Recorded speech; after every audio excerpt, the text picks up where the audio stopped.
Bonjour, bienvenue sur Alzheimer et alors la chaîne, une chaîne 100% Montessori consacrée à la méthode Montessori et aux malades d'Alzheimer. Pour ceux et celles qui ne me connaissent pas, je suis Audrey Albert, fondatrice de l'e-boutique Alzheimer et alors.com, une société spécialisée dans le coaching personnalisé pour les aidants et les professionnels afin d'apprendre à rétablir une bonne communication avec son proche ou son malade d'Alzheimer. Nous commercialisons aussi, des livres de facilitateurs de communication sur des thèmes choisis spécialement par les malades d'Alzheimer sur le terrain et qui ont été testés et approuvés à des stades très avancés. Mais ceci n'est pas le sujet du jour. Cependant, si ça vous intéresse, il suffit de taper alzheimeretalors.com sur votre moteur de recherche. Donc, aujourd'hui, on va parler de quoi ?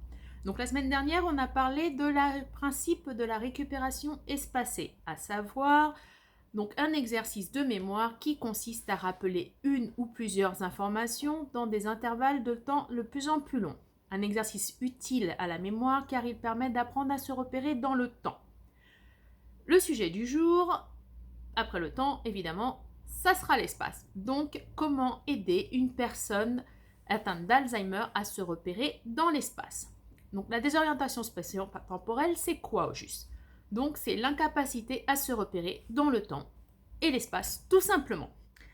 Il faut savoir que c'est un facteur de la maladie d'Alzheimer qui apparaît très précocement dans la maladie et qui évolue et empire au fur et à mesure que la maladie empire. Par exemple, il faut savoir qu'une personne atteinte d'Alzheimer va avoir de plus en plus de mal à reconnaître où elle se trouve et les objets. En fait, il faut vous dire qu'elle confond les moments dans le temps et dans l'espace dans sa vie. Par exemple, ce qui est le passé peut pour elle correspondre à du présent ou quelque chose qui n'est pas si loin que ça. Donc c'est courant parfois que vous entendez des choses qui sont totalement incohérentes avec la réalité. Mais ceci est le sujet de la vidéo précédente que je vous autorise à aller voir si cela vous intéresse. Donc du coup, comment on fait pour faire aider un patient atteint d'Alzheimer à se repérer dans l'espace? Alors, plusieurs petites choses. Il faut déjà savoir qu'un malade d'Alzheimer, il va finir par se perdre dans des endroits très familiers et sur des chemins très quotidiens. Donc, il va falloir l'aider au maximum. Dites-vous que vous êtes son GPS. Donc, l'environnement dans lequel évolue votre patient ou votre proche, il doit être surtout très épuré et très sécurisé, notamment aussi en risque des chutes dues à l'âge. Donc, comment on fait ça? Alors, règle de base, déjà numéro 1, on ne change pas les meubles de place. Je sais que des fois, ça permet de se sentir mieux dans la décoration, mais c'est une très mauvaise idée. Donc, on ne change surtout pas les meubles de place. Si la personne a tendance à se cogner, on met un petit réflecteur de lumière sur les bords du meuble pour éviter qu'elle se cogne. Donc ensuite, il va savoir que les repères visuels sont totalement indispensables dû à la difficulté à se repérer dans le temps et l'espace et à reconnaître les objets. Donc comment on fait ça? Alors tout d'abord, il va falloir utiliser des pictogrammes plutôt simples et épurés. Dites-vous que le plus simple est ce qu'il y a de mieux et surtout, ne surtout pas oublier d'écrire en toutes lettres au-dessus du pictogramme ce que c'est. Par exemple, imaginons la fiche cuisine. Donc vous prenez une feuille A4, vous écrivez cuisine. Donc, au niveau de l'écriture, alors sachez qu'il est important d'écrire en police Arial, car c'est celle qui est le plus facilement lisible et reconnaissable. Pourquoi? Parce qu'elle n'a pas d'empattement. En fait, dites-vous que le plein et le délié devient de plus en plus dur à lire. Donc, cette police de caractère étant toujours la même, elle est parfaite. Voilà. Et ensuite, donc, vous écrivez par exemple cuisine en gros. Alors, vous vérifiez au niveau de la taille des caractères qu'elle puisse être lue, par la personne dont vous vous occupez. Donc, le mieux est de faire un test de lecture et de lui demander qu'est-ce qui lui paraît trop gros ou trop petit. Vous écrivez un petit mot. Par exemple, vous écrivez cuisine et vous l'écrivez à plusieurs tailles différentes et vous lui demandez de choisir. Ce qui sera parfait, vous lui dites que c'est pour vous aider, elle sera ravie. Et au niveau des pictogrammes, alors, vous faites un contraste entre la couleur du terme et le pictogramme. Sachant que il faut un fort contraste pour pouvoir attirer l'œil et c'est plus identifiable. Donc, par exemple, dites-vous déjà qu'il faut absolument éviter tout ce qui est bleu ou vert. Pourquoi ? Donc le bleu et le vert, en fait, il faut savoir qu'avec la vieillesse naturelle, oui c'est ça, la vieillesse naturelle, excusez-moi, je cherchais un terme plus simple, mais il est relativement simple. Donc avec la vieillesse naturelle, il faut savoir que le cristallin jaunit. Donc si le cristallin jaunit, le bleu et le vert va être beaucoup moins reconnaissable. Donc il faut mieux utiliser du rouge ou du orangé. Enfin tout ce qui est teinte de rouge est beaucoup plus facile à voir. Il faut également aussi faire en sorte qu'il y ait un fort contraste entre les murs et les portes. Car il faut vraiment que vous pensiez à faciliter le chemin au maximum à votre proche ou à votre patient.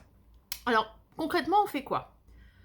Donc, par exemple, vous pouvez utiliser une bande de couleurs, faire une frise sur votre mur, une frise continue qui lui permette de savoir par où il va. En plus, évidemment, des pictogrammes fléchés qui lui expliquent où il doit aller, par exemple en cuisine, en salle à manger, dans sa chambre, aux toilettes, etc. Autre chose indispensable, les capacités d'attention d'une personne Alzheimer étant limitées, on va dire. Enfin, disons qu'ils ont un temps de concentration plus fin que nous et beaucoup plus court. Donc, il faut surtout que vous pensiez à fermer les portes. Il faut que la personne reste concentrée. Un peu comme si elle avait des œillères. On va de telle pièce à telle pièce, donc il faut que rien ne puisse la déconcentrer autour. Après, au niveau du chemin, en plus des pictogrammes, qu'est-ce que vous pouvez utiliser ? Une méthode qui marche bien, c'est le balisage au sol. Donc vous pouvez par exemple utiliser des empreintes électrostatiques de couleurs, par exemple, je sais pas, du rouge pour aller à la cuisine, du orange pour aller aux toilettes. Alors certes, ça va paraître un peu étrange pour les gens qui passeraient chez vous et qui ne sont pas au courant, mais pour les professionnels Montessori, c'est parfaitement normal. Ou alors, si vous ne souhaitez pas, bien que ça n'habille pas le parquet, faire cela, vous pouvez potentiellement utiliser quelque chose que moi j'ai utilisé sur le terrain, le pointeur laser, vous savez, comme pour les petits chats. Donc en fait, vous le tenez et vous montrez le chemin à la personne. Au départ, ça va peut-être un peu la déconcentrer, mais c'est pour lui indiquer par où vous allez passer.